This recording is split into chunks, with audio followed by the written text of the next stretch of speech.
$40 লক্ষ টাকার ফসল। অনেকেই চিনতে পারছেন, আবার অনেকেই চিনতে পারছেন না। ওয়েট, চিনার ব্যবস্থা করছি। এবার দেখেন তো চিনতে পারেন কিনা। হ্যাঁ, ইনিই তিনি, সানাই মাহবুব। আগে ছোট ছিল, এখন বড় হয়েছে। আমি বয়সের কথা বলছি। মানুষের পেটে সমস্যা হতেই পারে, তাই বলে তাকে নিয়ে ট্রোল করা হবে, এইটা মানতে পারলাম না। আরে ভাই, এটা পেট না, ওইটা অন্য কিছু। ও আচ্ছা, আমি ভাবলাম মনে হয় পেটে সমস্যা হয়েছে। আবার অনেকেই দেখলাম তাকে নিয়ে ফানি ভিডিও বানাচ্ছে এবং মজা নিচ্ছে। সানাই মাহবুবের এই অবস্থা কি করে হলো এবং তাকে নিয়ে যারা ফানি ভিডিও বানাচ্ছে সেগুলোও দেখবো। চলুন বেশি কথা না বলে শুরু করা যাক। হ্যালো গাইস, আসসালামু আলাইকুম, it's me Akash. Welcome to the show.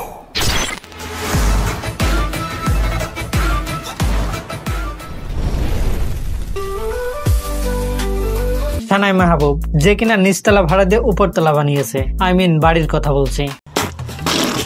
সানাই মাহবুব অনেকের কাছে পরিচিত নাম। সে এক সময় মডেল ছিল। সে তার এইটা 40 লক্ষ টাকা খরচ করে বানিয়েছে।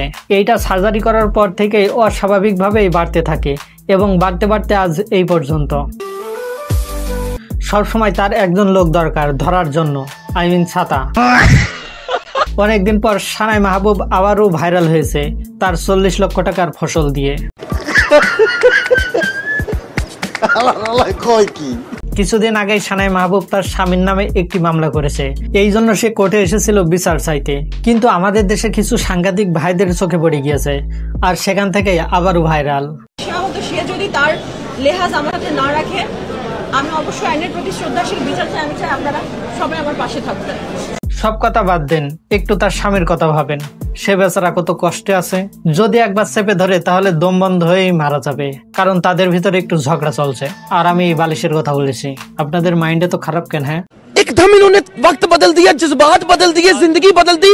কথায় আছে আল্লাহর সাথে পাল্লা দিয়ে কেউ বাঁচতে পারে না, আর আল্লাহ ছাড় দেয় কিন্তু ছেড়ে দেয় না। তার পরিণতি সানাই মাহবুব হাড়ে হাড়ে টের পাচ্ছে। অনেক নায়িকা আছে যারা সার্জারি করে অনেক অসুবিধার ভিতরে আছে, কারণ আল্লাহর সৃষ্টি আর মানুষের সৃষ্টির ভিতরে অনেক আকাশ পাতাল তফাৎ। তার ভিতরে মাইকেল জ্যাকসন, আপনারা কিন্তু অনেকেই নাম শুনেছেন। সে কিন্তু 100 বারের উপরে সার্জারি করেছে এবং তিনি 150 বছর বাঁচার জন্য কিন্তু অনেকভাবেই চেষ্টা করিল, কিন্তু শেষ পর্যন্ত তিনি 50 বছরেই মারা যায়। এখান থেকেই বোঝা যায় আল্লাহর সাথে পাল্লা দিয়ে কেউ কখনো বাঁচতে পারে না। চলুন এবার কিছু ফানি ভিডিও দেখে আসি। हेलो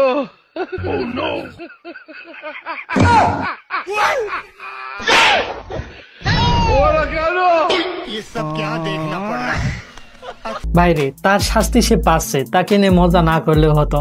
সো গাইস, এই ছিল আজকের ছোট্ট একটা ভিডিও। ভিডিওটি কেমন লেগেছে অবশ্যই কমেন্টে জানাবেন। সবাই ভালো থাকবেন, সুস্থ থাকবেন। আসসালামু আলাইকুম।